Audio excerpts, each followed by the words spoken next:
Hello friends, welcome back to my another blog.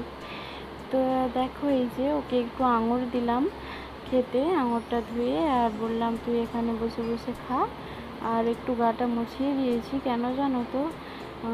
কারণ ওর সকালবেলায় একটু জ্বর আসছিল। জ্বর বলতে ওই মিটার দিয়ে দেখলাম 100 থেকেও একটু কম হবে, কিন্তু গাটা গরম। তো এইরকম এই সবসময় ঘামে ভিজে ভিজে থাকতো তো মাথাটা, তাই হয়তো হতে পারে ঘামটা বসে।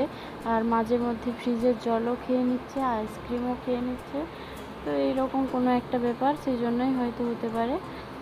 তো এই জন্য মাথার চুলটা এই যে একেবারে মেশিন ছাঁট যেটাকে বলে সেটা করানো হয়েছে।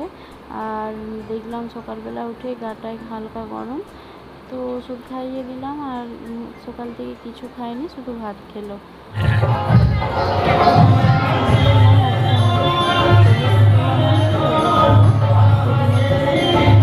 মা এসেছিলেন পুজো দিতে, মানে শাশুড়ি মা। আর তারপর সন্ধ্যাবেলা করে আমরা আবার সবাই গেলাম। ভেবেছিলাম যাব না, কারণ গেলে আইসক্রিম আরে খাবে। এই যে দেখো, আমার দুটি বোনের সঙ্গে দেখা হয়েছিল মেলাতেই, ওরাও এসেছিলো। তারপর একটু মন্দির থেকে আমরা বেরিয়ে মেলায় ঢুকেছিলাম। যে আজকে মেলায় প্রচুর ভিড় ছিল, কেন জানি না, ওই হয়তো পুজোর জন্যই সবাই মন্দিরেও এসেছে আর একেবারে মেলাও ঘুরে নিচ্ছে। মেলা বলতে ওই 24 প্রহরের যে মেলাটা ছিল, ওই মেলাটাই এখনও আছে আর থাকেও এইরকম আমাদের এখানে। তো ঘুরে বাড়িতে চলে এসেছি। এই যে এইরকম এই যে সাদা রঙের চশমা দুজনেই কিনেছে, ওই যে দেখো দুজনেই পরে আছে। আর ওই যে এটা বাবেলটা কিনেছে, এই যে ধূপ দিয়ে দিয়ে উড়াচ্ছে, ওটা কিনেছে। ওগুলো দেখাচ্ছে সব, আমাকে বলছে মা তুমি ভিডিওটা করো, আমি এগুলো দেখাবো কী কী কিনেছি। তারপর এই যে একটা প্রতিভা কিনেছে। আগের দিনে তো গাড়ি, স্পিনার, তারপর আরও সব কী কী নিয়ে এসেছিলো, আবার আজকে এইগুলো এনেছি। ওই যে চশমা, দুজনের দুটো সাদা চশমা, এইসব নিয়ে এসছে। মেলা যাওয়া মানেই তো ওরা কিছু না কিছু আনবেই। তারপর এই যে আইসক্রিমটা সাথে সাথে খেতে দিইনি, যেহেতু জ্বর ছিল। আমি বললাম ঘরে গিয়ে খাবি, জানছি ঘরে গিয়ে খেলে একটু ঠান্ডাটাও কমে যাবে, আর গলে গেলে ও সেটা চামচে করে খেয়ে নেবে, কিন্তু ঠান্ডাটা তো যাবে না পেটকে, এই ভেবেই। তো তারপর আবার একটু ফুটি আর একটা কুরকুরে দুজনে মিলে এই যে ভাগ করে খাচ্ছে। দাদাকে চট করে দিতে চাই না, কিন্তু কি মন গেল বলছে আমরা দু ভাইয়ে ভাগ করেই খাবো। বাবা লেটিগুলো খা দেখি কেমন।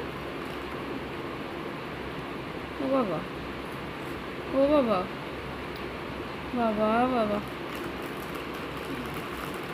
টেস্টি। ভাগ করে খেতে হয়, দুই ভাইয়ে মিলে ভাগ করে খেতে হয় বলো। বাবা বাবা,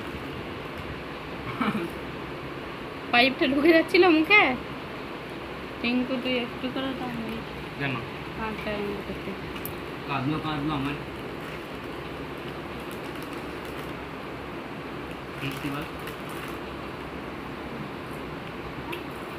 আমি একটু করে করে খাচ্ছি, দুটো একটা করেই নিচ্ছি। ভিডিও কতটা টানছি এটা তো দেখাতে পারবো না, আরে একটু করে টানছি, বিশ্বাস তো করো না। বেশি করে টানছে, দেখতে পাইছো? বেশি করে টানছো, পুরো এক মুখ টানছে, দেখবে হ্যাঁ মুখটা খুলে যাবে, হ্যাঁ দুদিক দিয়ে।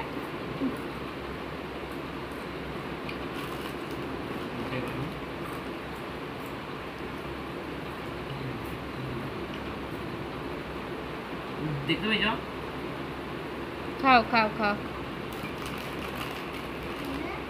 বাবা সুন্দর একার জন্য আনলো, কালকে পয়সা দেবে আমি খাবো, শুনতে পাইছো? হ্যাঁ দুটো ফুটি আনতে হবে, হ্যাঁ তাহলে হবে।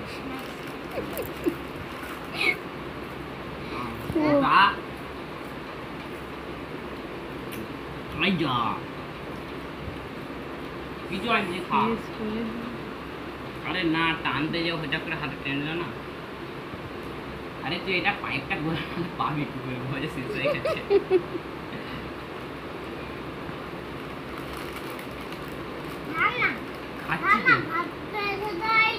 খেতে পারে না আমি, তো শিওর, নালে আর তেল মারতে না না। আরে মুখে নিয়েছে দিয়ে না।